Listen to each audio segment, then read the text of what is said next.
Let's welcome Mrs Nadiya. வணக்கம். வணக்கம் ma'am. எப்படி இருக்கீங்க? நல்லா இருக்கேன் மேம். இன்னைக்கு எங்க ஷோக்கு வந்திருக்கீங்களே, என்ன பண்ண போறீங்க? கொள்ளு துவையல் பண்ண போறேன் மேம். அதுக்கு முன்னாடி உங்களை பத்தி சொல்லுங்க, நீங்க என்ன பண்றீங்க? நான் ஹவுஸ் ஒய்ஃபா இருக்கேன் மேம். வேற வேற ஏதாவது ஹாபிஸ் இருக்கா உங்களுக்கு? இல்ல மேம், வீட்ல தான் இருக்கேன். இல்ல வீட்ல தான் இருக்கீங்க. வேற ஏதாவது சில பேர் தையல் கத்துக்கிறேன், இல்ல டிராயிங் பண்றேன் அப்படிலாம் சொல்லுவாங்கல்ல. நீங்க என்ன ரொம்ப பிடிக்கும் உங்களுக்கு பண்றதுக்கு? எனக்கு டெய்லரிங் போகணும்னு ஆசை மேம். கத்துக்கல? என்ன கத்துக்கலாம் மேம். முன்னாடி கத்துக்கிட்டீங்களா? போனேன் மேம். ஓவர்லாக் டெய்லரிங் தைப்பேன். இப்போ போகணும்னு ஆசை, போகணும் மேம். கண்டிப்பா போய் கத்துக்குவோங்க. சரிங்க. இப்ப டெய்லரிங்க்கு நல்ல வாய்ப்பும் இருக்கு, நல்லா பயன்படுத்திக்கோங்க. அதையும் சரிங்க. இப்ப வந்து நம்ம கொள்ளு தொகையலுக்கு என்னென்ன வேணும்னு பாத்திரலாமா? Okay ma'am. கொள்ளு தொகையல் செய்யறதுக்கு தேவையான பொருள் என்னன்னு பாத்திரலாம் வாங்க. கொள்ளு தொகையல் செய்ய தேவையான பொருட்கள்: கொள்ளு 1 கப், வரமிளகாய் 5, துருவிய தேங்காய் 3 டேபிள் ஸ்பூன், சின்ன வெங்காயம் 10, எண்ணெய் தேவையான அளவு, பூண்டு 10 நம்பர், கடலைப்பருப்பு 1 டீஸ்பூன், உளுத்தம்பருப்பு 1 டீஸ்பூன், புளி சிறிய நெல்லிக்காய் அளவு, கருவேப்பிலை சிறிதளவு, கடுகு 1/2 டீஸ்பூன், உப்பு தேவையான அளவு. கொள்ளு தொகையல் செய்யறதுக்கு தேவையான பொருள் என்னென்னு பார்த்தாச்சு. இப்போ எப்படி பண்றதுங்கிறத பார்த்துடலாம் நாம. ஸோ ஃபர்ஸ்ட் நம்ம என்ன பண்ண போறோம்? ஃபர்ஸ்ட் கொள்ளு வறுத்து எடுத்துக்கணும் மேம். சமையல் ரொம்ப இன்ட்ரெஸ்டா? ஆமாங்க மேம். எப்பல இருந்து சமைக்க ஆரம்பிச்சிருக்கீங்க? நான் சின்ன பிள்ளையில இருந்தே சமைப்பேன் மேம். சின்ன பிள்ளைல இருந்தே? ஆமாங்க. ஸோ எத்தனை வயசுல இருந்து? ஒரு 15 வயசுல இருந்து சமைக்க ஆரம்பிச்சிட்டேன். நீங்க ஃபர்ஸ்ட் 15 வயசுல சமைச்சேன்னு சொன்னீங்க இல்லையா? சோ உங்களுக்கு ஞாபகம் இருக்கா என்ன பண்ணீங்கன்னு சொல்லிட்டு? ரசம் வச்சிருக்கேன் மேம் ஃபர்ஸ்ட் டைம். ஏன்னா இப்ப வந்து நம்ம கொள்ளு தொகையல் தான் பண்றோம். சோ ரசம் தொகையல் வந்து நல்ல காம்போ. ஆமாங்க, நல்லா இருக்கு. ரசம் பண்றது சொல்லுங்க. ரசம் தேவையான அளவு புளி எடுத்து ஊற வச்சுக்கணும் மேம். அப்புறம் பூண்டு சீரகம்லாம் தட்டி வச்சுட்டு, மிளகுலாம் போட்டு தட்டி வச்சுட்டோம்.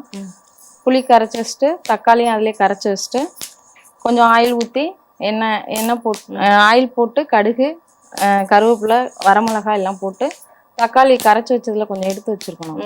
அதையும் எடுத்துட்டு அதுல எண்ணெயிலே வணக்கிட்டு பூண்டு சீரகம் எல்லாமே எண்ணெயிலே போட்டு வணக்கிடலாம். அப்புறம் கொஞ்சம் மஞ்சத்தூள் போட்டு உப்பு போட்டு தேவையான அளவு உப்பு போட்டு அந்த புளி கரைசல் எடுத்து ஊற்றணும் மேம். அவ்வளோதான். கொதிச்சோன்னே புதினா கொதிக்காங்கட்டியுமே நுர கட்டினோன்னே அப்படியே வச்சாரணும். புதினா மல்லியை மேலே புதினா போடுவீங்க? புதினா மல்லியெல்லாம் போட்டு இறக்கிடணும். அவ்வளோதான். நாங்க வந்து கொத்தமல்லி கருவேப்பிலை போடுவோம். இந்த பூண்டு ரசத்துக்கு புதினா போட்டாலும் நல்லா இருக்கும். சரி, ட்ரை பண்ணி பாப்பாங்க எல்லாருமே. சரிங்க. புதினா கொத்தமல்லி போட்டு நீங்களும் ட்ரை பண்ணி பாருங்க. ஆக்சுவலா கொள்ளு வந்து வெடிக்க ஆரம்பிச்சிருது இல்ல? ஆமாங்க. எடுத்துடலாமா? இந்த கொஞ்சம் பொரிய விட்டு எடுத்துடலாம். சரி, ஓகே. வந்து நம்ம ட்ரையா தான் வறுத்துக்கிறோம். ஆமாங்க மேம். வந்து ஒரு பேனுக்கு மாத்திக்கலாமா? சரி. கொள்ளு குழம்பு வைப்பேன் மேம். கொள்ளுலே குழம்பு வைக்கலாம். கொள்ளு குழம்பு வைக்கலாம். குழம்பு சேம் இதே மாதிரியேவா இல்ல வேற ஏதாவது இன்கிரிடியன்ட்? இல்ல, அதை வறுத்து பொடி பண்ணிட்டு அதை புடைச்சி எல்லாத்தையும் தனியா எடுத்துடணும் மேம். அப்புறம் குக்கர்ல வெங்காயம் தக்காளி எல்லாம் போட்டு அதை குக் பண்ணி எடுத்துடணும் ஃபர்ஸ்ட். எடுத்ததுக்கு அப்புறம் காய் இது வேணா சேர்த்துக்கலாம். சாம்பாருக்கு போற காய்கறி சேர்த்து அப்புறம் தாளிச்சு விட்டு மிளகாத்தூள் மல்லித்தூள் அதெல்லாம் போட்டு குழம்பு நம்ம சாம்பார் பண்ற மாதிரி துவரம் பருப்புக்கு பதிலா நம்ம போட்டு வச்சா நல்லா வறுத்துட்டு பொடி பண்ணிட்டு யூஸ் பண்ணோம், புடைச்சிட்டு. ஆமாங்க, நல்லா இருக்கும். சோ கொள்ளுல நிறைய ஐட்டம் பண்ணுவீங்க போல? ஆமாங்க. கொள்ளு தொகையல், கொள்ளு குழம்பு, கொள்ளு ரசம். ஆமாங்க. சரி, இப்ப எண்ணெய் விட்டுக்கலாமா? விட்டுக்கலாம்.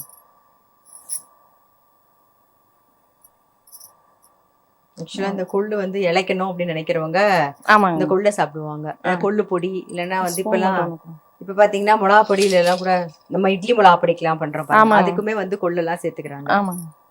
இப்போ ஆயில் விட்டாச்சு மேம். 1 ஸ்பூன் கடலைப்பருப்பு சேர்த்துக்கலாம். ஓகே.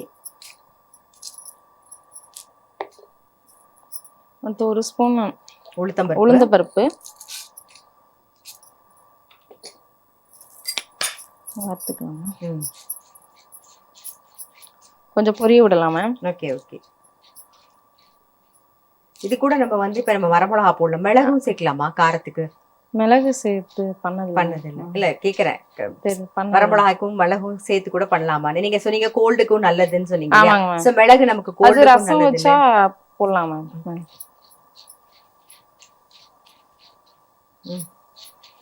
இது கொஞ்சம் சின்ன வெங்காயம் சேர்த்துக்கலாம் மேம். ஆக்சுவலா இந்த தொகையலுக்கு கண்டிப்பா சின்ன வெங்காயம் தான் போட்டுக்கலாம்.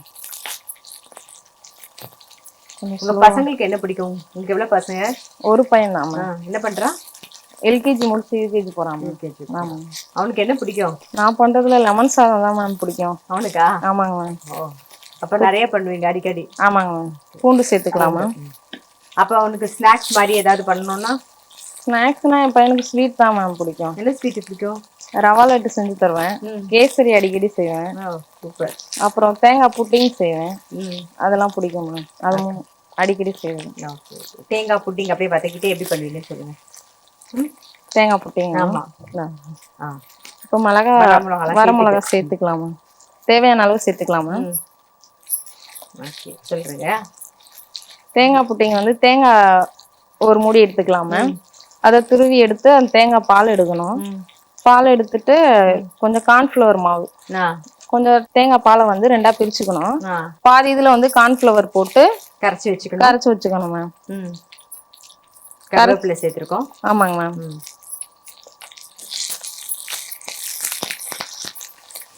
அப்புறம் கடாய் வச்சுட்டு கடாயில தேங்காய் பாலை ஊற்றி சூடு பண்ணணும் மேம். லைட்டா சிம்மில் வச்சு சூடு பண்ணிக்கணும். அப்புறம் அந்த கரைச்சி வச்ச தேங்காய் பாலையும் ஒன்றா விட்டு நெய் விட்டு கிண்டிக்கிட்டே இருக்கணும். கை விடாமல் கிண்டிகிட்டே இருக்கணும். அப்புறம் கொஞ்சம் கெட்டியாயிட்டே வரும். அதுக்கப்புறம் அந்த அல்வா மாதிரி வரணுமா? ஆமாங்க, அல்வா பதத்துக்கு வரணும். கொஞ்சம் நெய் விட்டு கிண்டிகிட்டே இருக்கணும் மேம். அப்புறம் ஒரு பேன்ல நெய் தடவி வச்சுட்டு அந்த பேன்ல எடுத்து ஊற்றணும் மேம். ஊற்றி கட் பண்ணி. ஆமாங்க மேம். கிட்டத்தட்ட தேங்காய் பால் அல்வா மாதிரி இருக்கும். ஆமாங்க மேம். தேங்காய் டேஸ்ட்ல இருக்கும் மேம். Okay okay. அது புளி கொஞ்சம் சேர்த்துக்கலாம். நம்ம ஃபர்ஸ்ட் வந்து உளுத்தம் பருப்பு போட்டோம், அப்புறம் கடலை பருப்பு, அப்புறம் சின்ன வெங்காயம், பூண்டு, வரமிளகா, கருவேப்பிலை சேர்த்துட்டோம். இப்போ புளி சேர்த்துருக்கோம். சின்ன துண்டு புளி நல்லா வதக்கிக்கலாமா?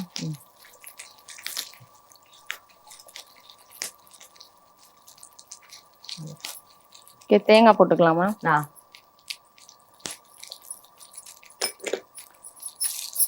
தேங்காய் லைட்டா போடுங்க. தேங்காய் வதங்கணுமா? ஆமா, லைட்டா வதங்கினா போதும். அதாவது ஈரப்பதம். ஆமா ஆமாங்க. ஓகே.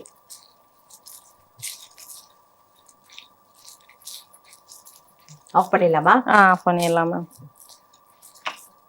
இப்போ வதக்கியாச்சு. இது ரெண்டும் ஆறுனதுக்கு அப்புறம் அரைச்சிக்கலாம். ஆமாங்க மேம். உப்பு இப்ப சேர்க்க போறோமா அப்புறம் சேர்க்க போறோமா? அரைக்கும் போது சேர்த்துக்கலாமா? இப்ப அதுலயே சேர்த்துலாமா உப்பு? இப்போ இத ஃபர்ஸ்ட் கொள்ள மட்டும் தனியா கொஞ்சம் அரைச்சு எடுத்துக்கணும். இல்லனா ஒரு மாதிரியா இருக்கும். அதனால அரைச்சு எடுத்துக்கலாம். அதுக்கப்புறம் கொஞ்சம் அது அரைச்சு எடுத்ததுக்கு அப்புறம் இதை ஒண்ணா சேர்த்து கொஞ்சம் தண்ணி விட்டு உப்பு போட்டு அரைக்கணும். கொள்ளு தொகையலுக்கு வறுத்தாச்சு, வதக்கியாச்சு. அதாவது கொள்ளு வந்து தனியா ஃபர்ஸ்ட் ட்ரையா வறுத்து எடுத்து வச்சாச்சு. அதுக்கப்புறமா வந்து கடாயில வந்து எண்ணெய் விட்டு கடலைப்பருப்பு, உளுத்தம்பருப்பு, சின்ன வெங்காயம், பூண்டு, அதுக்கப்புறம் வரமிளகா, கொஞ்சம் கருவேப்பிலையும் சேர்த்துட்டோம், புளி போட்டுட்டோம், அப்புறம் கொஞ்சம் தேங்காய் இதெல்லாம் சேர்த்து வதக்கி ரெடியாக எடுத்து வச்சாச்சு.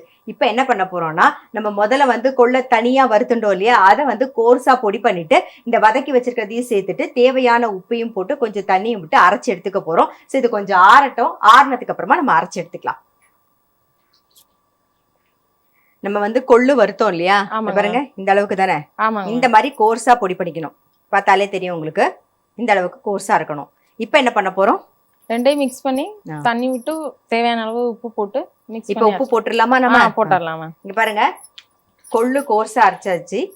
இப்போ இது கூட வந்து வறுத்து வச்சிருக்கோம் இல்லையா, தேங்காய், பூண்டு, வெங்காயம் இதெல்லாம் சேர்த்து அரைக்க போறோம். இப்போ உப்பையும் சேர்த்துற போறோம். தேவையான உப்பையும் சேர்க்க போறோம். தேவையான அளவு சேர்த்துக்கலாம். அவ்வளவுதான் போட்டுக்கலாம். இப்போ இதெல்லாம் சேர்த்து அரைச்சு எடுத்துட்டு வந்துடலாம்.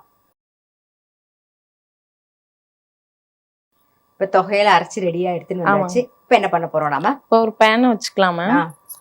அது ஒரு டேபிள் ஸ்பூன் ஆயில் விட்டுக்கலாம். சரி. ஆயில் காஞ்சதும் ஒரு டேபிள் ஸ்பூன் கடுகு சேர்த்துக்கலாம். இப்போ நீங்க ஃப்ரீ டைம்ல என்ன பண்ணுவீங்க? ஃப்ரீ டைம்ல கடை வச்சிருக்கோம் மேம். என்ன கடை? ஹோட்டல் வச்சிருக்கோம் மேம். சூப்பர். அங்க போய் இருப்பாங்க. ஓகே. அப்ப அங்க நிறைய ஐட்டம் தெரியும் சொல்லுங்க. உங்களுக்கு ஹோட்டல் வச்சிருக்கிறதுனால. வீட்டுக்காரர் தான் மேம் சமைப்பாங்க. அவர் என்ன நல்லா சமைப்பாரு அப்போ? ஆமா, ஹோட்டல் எல்லாமே அவர் தான் மேம் சமைப்பாரு. எது சமைச்சா நல்லா இருக்கும். நல்லா இருக்கும். அவர் சமைச்சு சாப்பிட்டுருக்கீங்க? சாப்பிட்டுருக்கேன். எது உங்களுக்கு ரொம்ப பிடிக்கும் அவர் சமைச்சதுல? நான்வெஜ் பிடிக்கும் மேம். சிக்கன் கிரேவி எல்லாம் நல்லா பண்ணுவாங்க. ஓகே, அது பிடிக்கும் மேம். என்ன கடுகு பொரிஞ்சிச்சு மேம். கருவேப்பிலை சேர்த்துக்கலாம். ஆஃப் பண்ணிடுங்க. தாளிச்சு அது சேர்த்தரலாம். அவ்வளோதான்.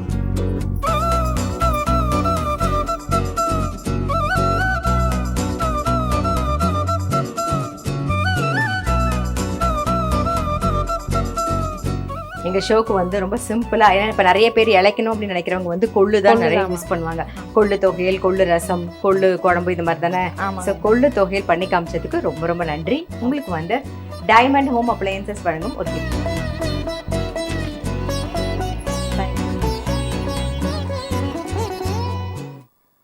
கொள்ளு துவையல் எல்லாரும் ட்ரை பண்ணி பாருங்க. எனக்கு வாய்ப்பு கொடுத்த ஜெயா டிவிக்கு ரொம்ப நன்றி. இன்னைக்கு எபிசோட்ல நம்ம வந்து ஃபர்ஸ்ட் சப்பாத்தி ரைஸ்க்குலாம் தொட்டுக்கிற மாதிரி பீன்ஸ் மசாலா கிரேவி எப்படி பண்றதுன்னு பார்த்தோம். அடுத்தது வந்து கொள்ளு தொகையல். இது வந்து இட்லி, தோசை, சப்பாத்தி, அதே மாதிரி ஐஸ் பிரியாணின்னு சொல்லுவோம் இல்லையா, பழைய சாதத்தோட நீங்க சாப்பிடும்போது அவ்வளோ டேஸ்டா இருக்கும். ஸோ கண்டிப்பா மிஸ் பண்ணாம வந்து பீன்ஸ் மசாலா கிரேவியும் ட்ரை பண்ணி பாருங்க, கொள்ளு தொகையலையும் ட்ரை பண்ணி பாருங்க.